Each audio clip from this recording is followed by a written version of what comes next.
When I was young, the only way you get to Placencia, you have to come on a boat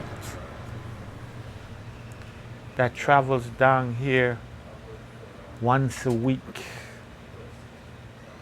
Take you all night on a boat to reach Belize City.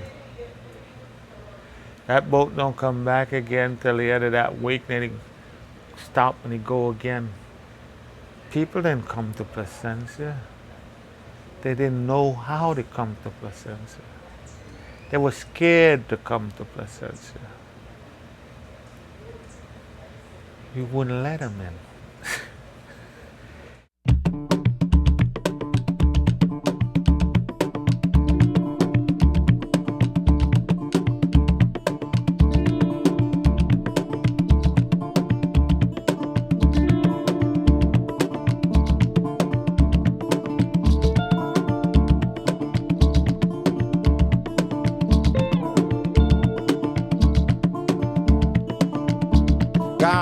Garifuna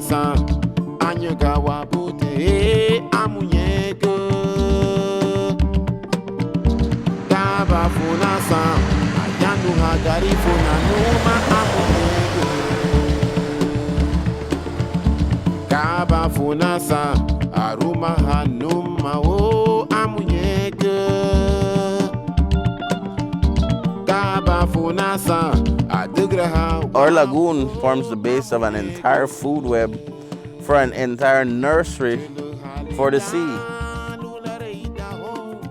About 14 miles long stretch of lagoon, and of course it goes deeper than what most people see on the main body.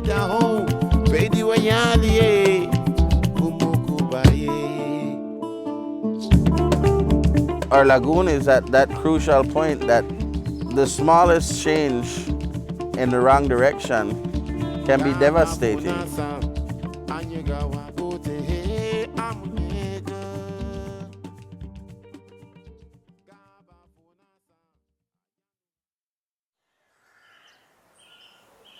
I was born and raised in Placencia. I'm basically sixth generation Placencian.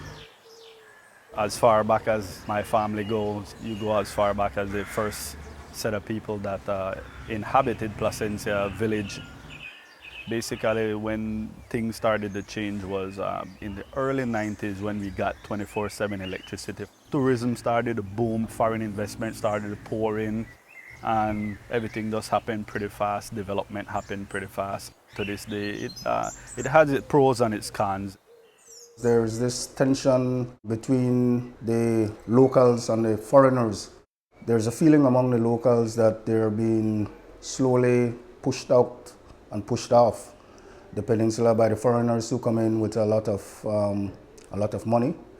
The price of land on the peninsula has soared dramatically over the last few years.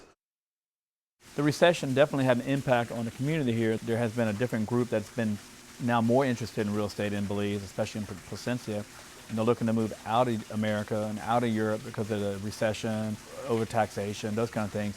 So we've seen more and more of those people literally packing up their bag and saying, hey, we're out of here. And some of these people have traveled all over the Caribbean, all over the world, looking for the right place to end up.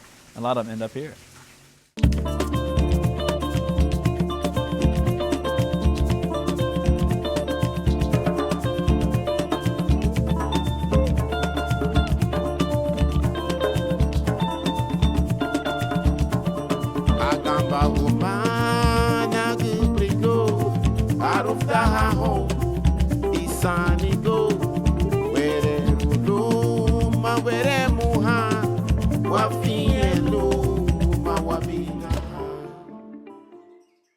Biggest enemy of Placencia Lagoon is not shrimp farms, it's not hotels, it's not rampant, evil private developers.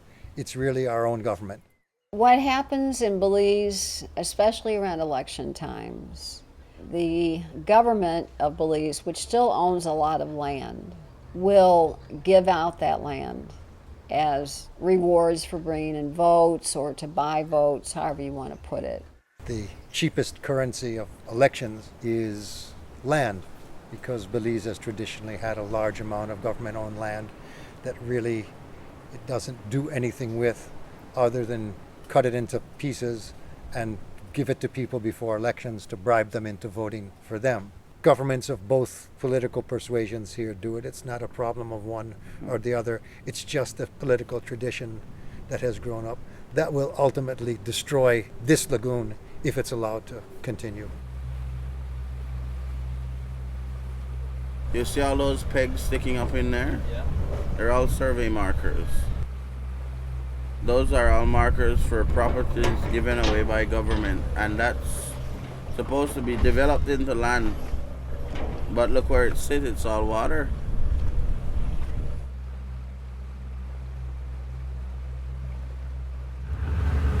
Well, let's see if you can get a line. See? Oh, wow. Right through. Over the years, government has gotten so desperate and has given out so much of the good developable land that there really isn't much left to give out. So they start taking environments like land or water around the Placencia Lagoon that is absolutely unsuitable for any kind of development. Actual places that are underwater. Essentially, they've taken pieces of water and carved them up on a map and given them to people. People don't need to come here to see a dead reef. They can go anywhere else to see a dead reef. Unless we keep it so people want to come here, we can go ahead and destroy it. But I guarantee, the minute it's destroyed, we're going to be worried and we're going to have trouble. You know, there's no way our country can rely on any one of our other industries to survive. Tourism is it. That's what we got. Land underwater is not developable land. That's supposed to be a commons, but that isn't the reality on the ground. And there needs to be a better connection between what the government says is legal and what actually occurs. Conceptually, there's no reason that the whole lagoon couldn't be dredged and turned into a giant development. And you could pull sand up and pile it up and build a house on it until there's nothing there at all.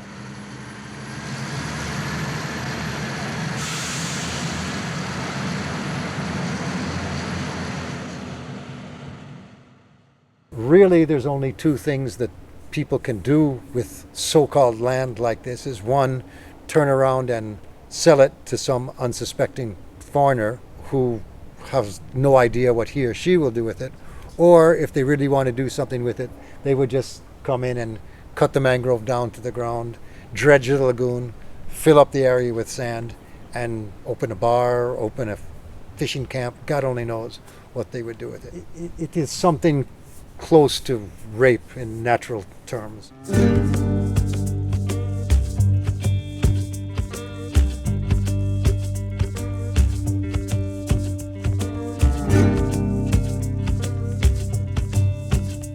This place going to be a little Miami.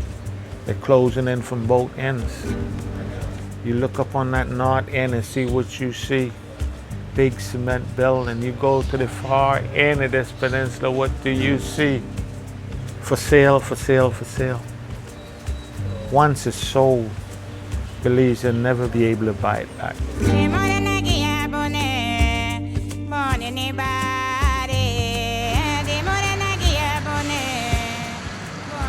These areas are small. They're very sensitive areas. Mangrove and littoral forests are important systems that are there in place and important so much more, not just to the mainland systems, but also to what we sell the most here in tourism, and that is our barrier reef.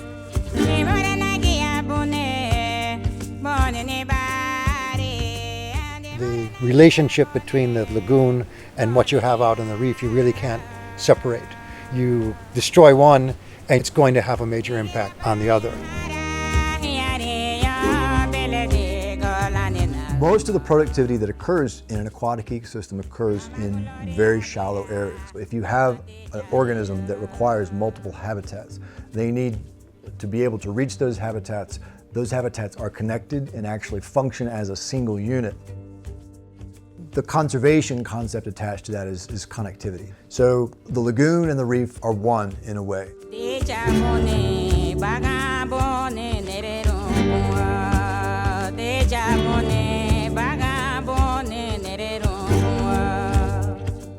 Placencia and Bight village was settled 100 years ago.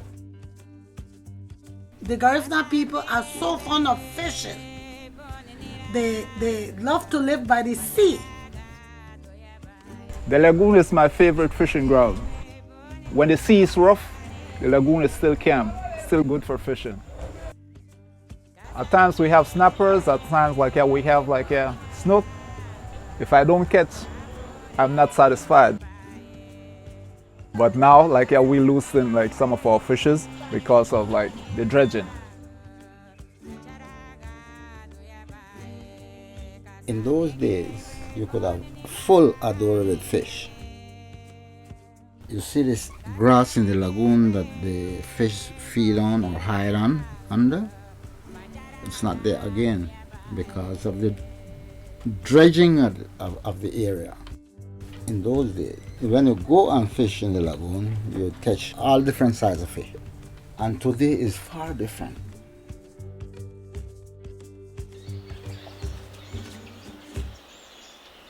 Belize is doing well with mangroves. They have about 96% of their original mangrove. But most of Belize isn't developed. And if you look at a place like Placencia, what you see is that the development pattern is just to take them all down.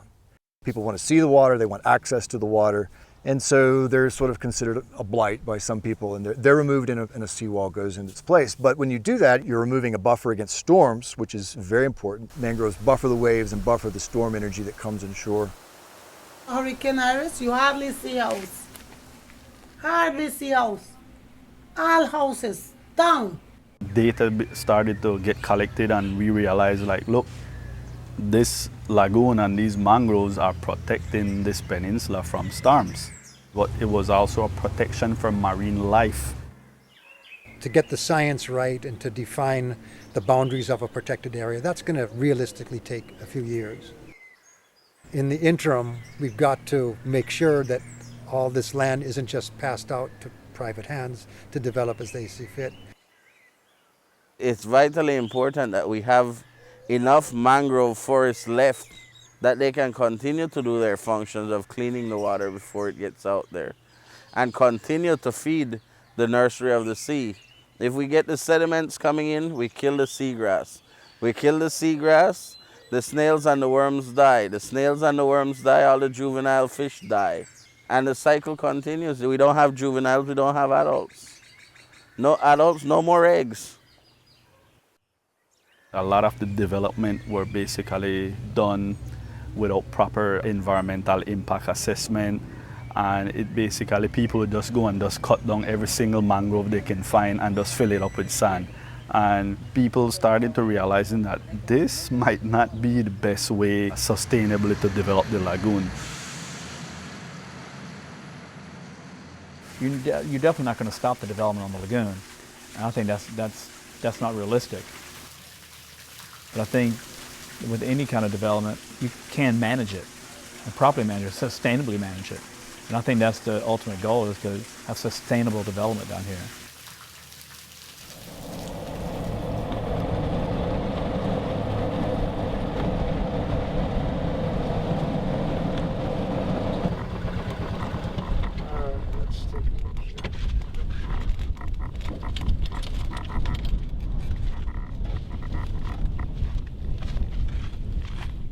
It's really that question of how can you develop within a mangrove environment without cutting down the mangrove all the way to the ground. And most people, they can't get their head wrapped around this kind of atmosphere, but once they're in it and once they see what you can do within a mangrove forest, it starts to have a nice appeal, actually. So this is a nice spot where you'd come and, well, your house would be there. You'd tie your house into the deck down there and come and have your morning coffee or your evening cocktails. And really what should happen down here is, to complete it, you'd have another set of steps going down here, and then you'd have your dock out onto the water there, so you could tie your boat there. And it didn't destroy any mangrove, just did some intermediate trimming, but none of the trees were destroyed. One of the things we wanted to do with government was to be able to go and find out the names of people that hold lease, first of all. We didn't just want to go in there and just tell people, look, we're taking away your land. We wanted to give people the opportunity to feel like they're a part of something. We really need to know beyond just rumor what land has actually been earmarked for privatization. So this week I'll be going to the Lands Department in Belmopan to try and actually find out, to look on a map to see, oh, see this piece, it's been given to Mr. Jones. See this piece, it's been given to Miss Smith. Once we know the extent to which the lands have actually been given, then we can prevail upon the same government to reverse that process.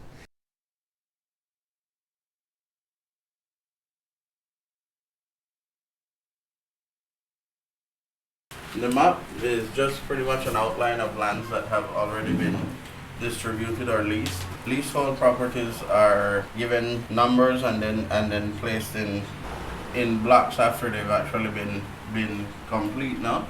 Really what we're looking at is trying to find the lands that are last issued and to see what was left available on the Placencia Lagoon, to say what was not surveyed in accordance to what we had requested from government for reserve. And so it clearly also outlines areas that have not been surveyed, which are some of the things that we want to see, so that we know what we can rightly ask for. So it just gives us more or less an idea of the overall picture, and that's what we wanted to see. We needed to see what we have to work with before we can move forward, no? I think if you took the example, say in the United States and Canada with the this pipeline that they want to build from Canada down to the Gulf of Mexico, there's the science part of it, and then there's the politics part of it. And it's not just a scientific problem. A few things in the environment are just a matter of science. They may have made these gifts, let's say, or sales without a knowledge of what impact it would have on the environment. But in the event that it doesn't work out our way, I don't think we're just going to roll over and play dead.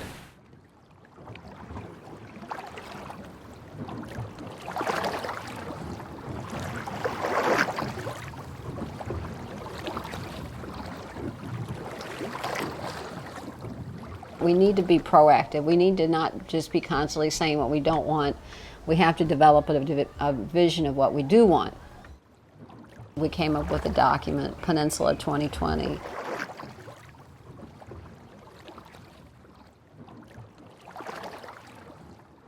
I am proud to be a part of that document because it basically gives this peninsula a roadmap to be proactive and not reactive. Right now, we can take that document and we can give that to the government or a developer. And if you come in and say, I want to do this project, here's the document, read it, and you'll see what people want and what they don't want. Generally, the vision it paints is one of certainly development, but low impact. No mega resorts. We'd like small boutique hotels. No all-inclusive resorts. All-inclusive resorts tend to kill a community. All the money is kept within one finite space, and it doesn't give the clients even a good idea of what the place is really about. It really killed Jamaica. Good way to make money, bad way to develop a nation.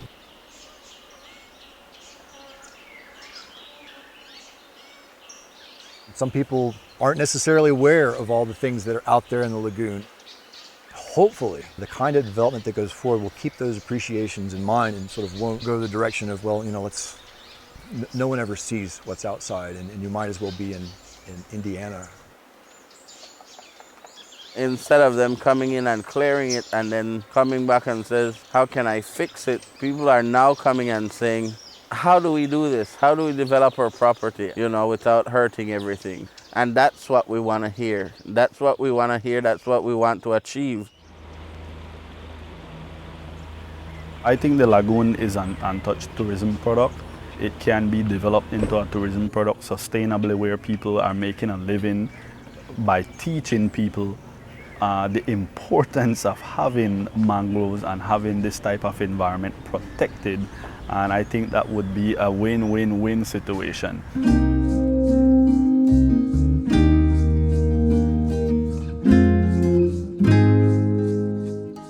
I encourage and continue to encourage people to do whatever small positive change that you can, because the smallest change may have the biggest results. Just as the smallest change in the wrong direction can have devastating results.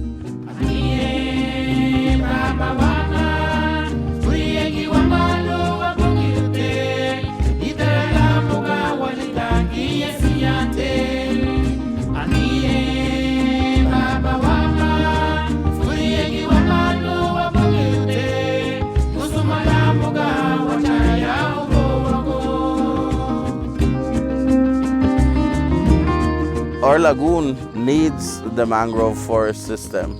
You know, this may be the last place on earth people can come and experience that.